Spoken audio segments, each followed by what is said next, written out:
Bom dia, caro irmão, cara irmã da Seara Espírita, tu que vem depositar bondosamente preciosos instantes da tua atenção aos nossos estudos, às nossas reflexões, buscando talvez aí, através dessas singelas palavras, dessas singelas reflexões, desses pobres pensamentos,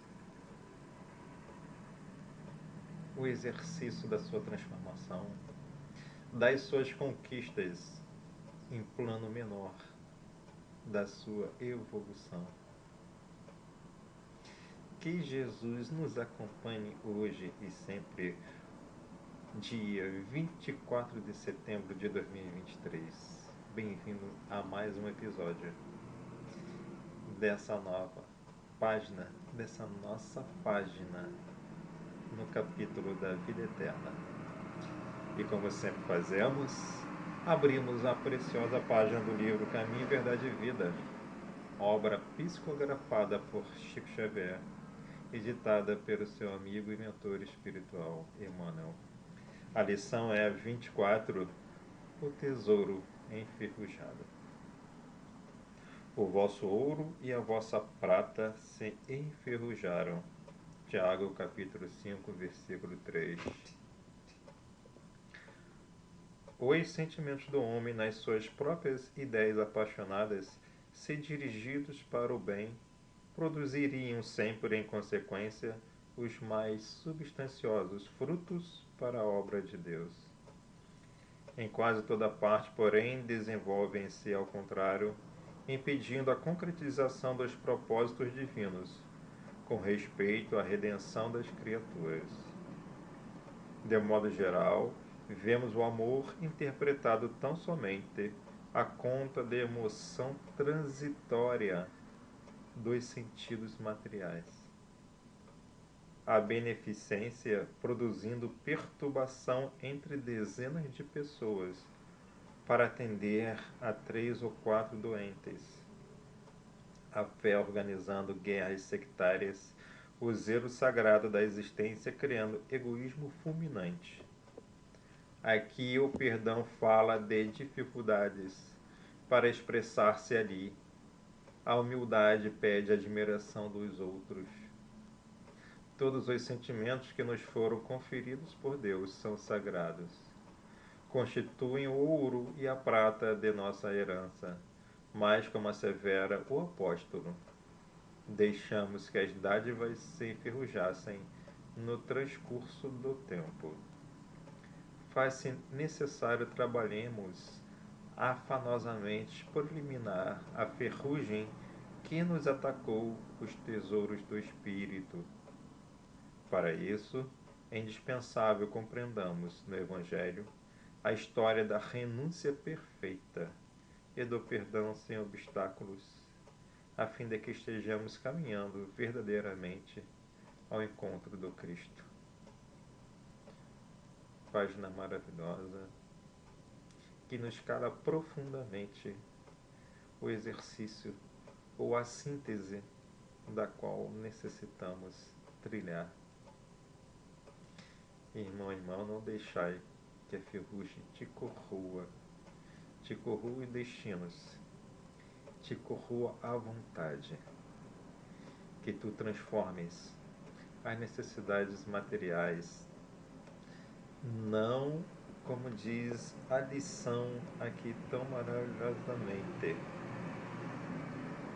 em emoção transitória dos sentidos materiais, mas que tu possas exercer a qualidade superior, equilibrando-te nessa corda viva dos acontecimentos, dos obstáculos e dos desafios, para, atravessando ela, como diz a lição, com a renúncia perfeita, com um autoconhecimento que te dirige à vontade, possa também encontrar no caminho o perdão sem obstáculos e dilatar aí as possibilidades maiores de convivência de exercício plena do teu ser, da tua transformação e conquista de uma nova vida.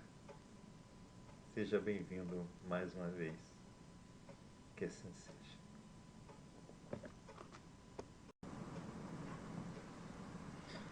Então, meu querido irmão, minha querida irmã, nesse dia de hoje vamos fazer o encerramento desse episódio 34 sobre o aparecimento dos seres. O encerramento desse capítulo, né? Aparecimento dos seres. Com a visão, com a cosmoconjugação divina. O que será isso? Cosmoconjugação divina.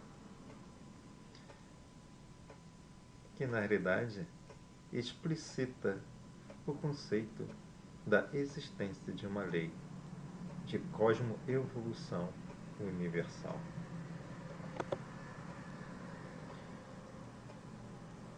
Essa conjugação universal, ela é na realidade o quê? Um encontro síncrono entre a cocriação em plano maior e a cocriação em plano menor, que está lá na obra de André Luiz, Evolução em Dois Mundos.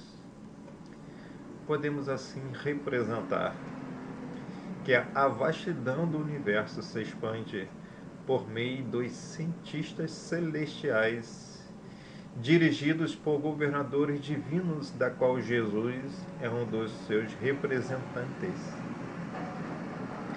exercendo sob a ordem, o pensamento e o coração divino, o comando da evolução dos seres, combinando seres, estrelas e planetas, numa equação inimaginável para o alcance do intelecto humano, mas cuja essência volve ao domínio das partículas de espírito, com E minúsculo, matéria e amor.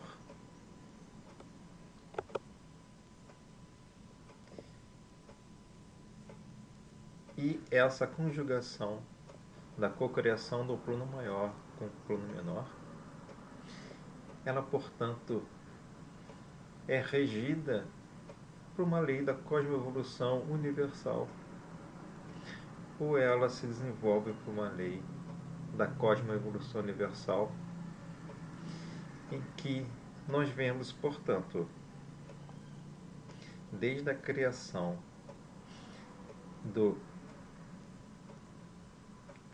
daquele ser primevo, se destacando da matéria, digamos assim, se destacando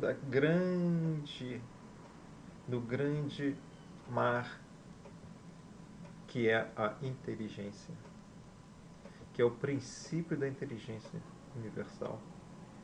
Nós vamos encontrar então os planetas berços, que vão receber então essas diminutas células aqui, como podeis ver, essas diminutas gotas desse princípio maravilhoso, e vão ser recebidas então no planetas berços, cuja evolução na escala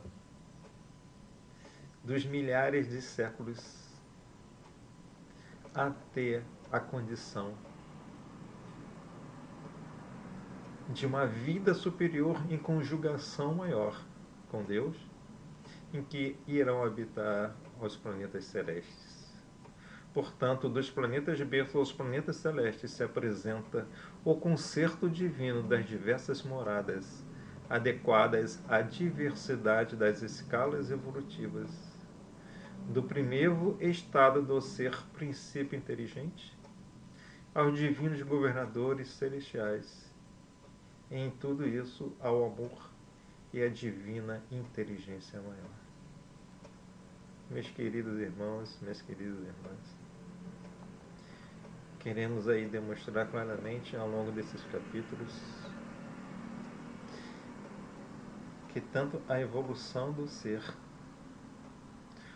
como a evolução dos planetas. Elas acontecem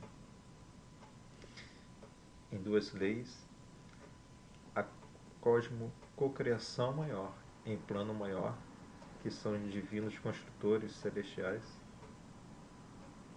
orquestrando, portanto, a expansão e o equilíbrio do universo.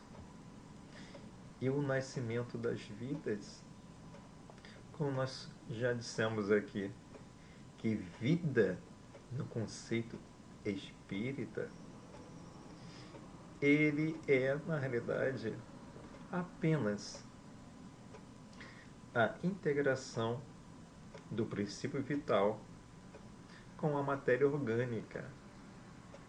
Não existe vida sem a conjugação desses dois elementos. Princípio vital sem matéria orgânica não é vida. Ele é apenas um elemento, é um agente. Matéria orgânica sem o princípio vital não é vida. É apenas uma matéria orgânica. É um corpo.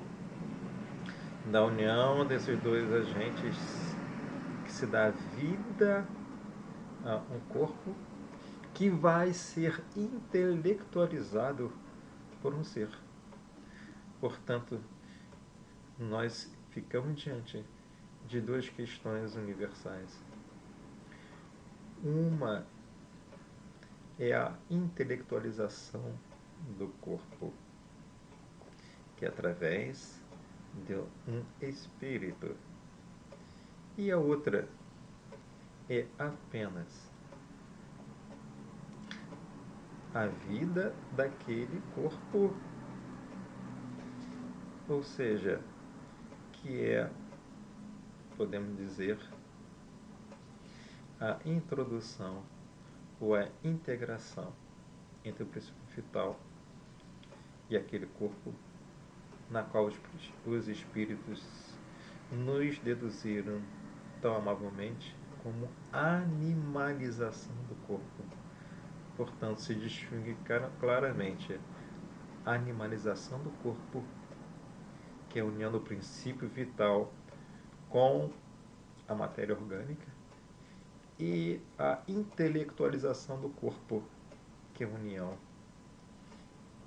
desde as primeiras escalas evolutivas do espírito, desde lá a sua primeira escala, que é um princípio inteligente individualizado, até a sua escala maior, que é a sua humanização. Em tudo isso, portanto, existe aí a conjugação de duas leis: a conjugação do plano maior, ou a cosmo-evolução em plano maior, que é toda a direção desses acontecimentos, desde a nossa evolução como seres, a evolução dos planetas, e a cosmo-evolução, ou a cocriação em plano menor, que somos nós como princípio individual, sendo orientados na nossa escala diminuta, como princípio inteligente, conquistando as sensações através de diversas existências,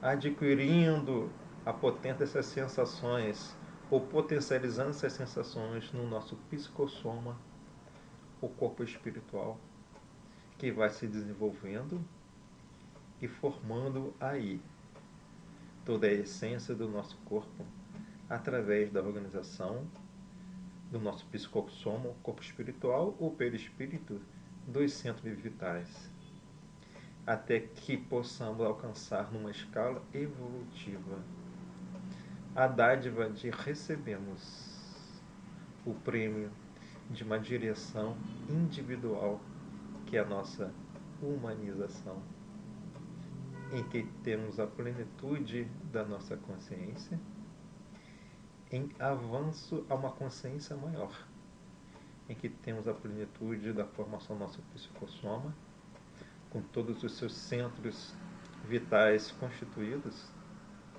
desde o centro coronário até o centro genésico, a potência divina de domínio do nosso pensamento, imprimindo através da nossa existência, das nossas existências, as evoluções anímicas que vão ser transmitidas ao nosso psicossoma e que vão sendo depuradas, alcançamos aí as transformações da nossa escala evolutiva. Portanto, seguimos aí essa maravilhosa cosmo-evolução universal. Agradecemos aqui, portanto, meus queridos amigos, essa nova oportunidade de estudo e de reflexão. Possa você receber o nosso abraço divino. Possa você, irmão, buscar como na evolução não enferrujar, embora o ferrugem das rochas tenha sido nosso primeiro alimento como seres. Daí dizer que nós nascemos na rocha, mas nós, como seres naquela existência primitiva, nos alimentamos daquelas ferrugens das rochas. Mas não trazamos agora da nossa condição espiritual e moral a ferrugem do nosso espírito, que possamos encontrar aí na renúncia perfeita e no perdão sem obstáculos os novos elos para a nossa transformação. Possamos ser agentes preciosos dessa evolução, desse conceito divino, entendendo os mecanismos dessa evolução e participando ativamente em coração e intelecto dessa evolução. Muito obrigado, minha querida. Ótimo dia para vocês. Ótima semana. Última semana do mês para tu e toda a tua família, hoje e sempre. Que assim seja.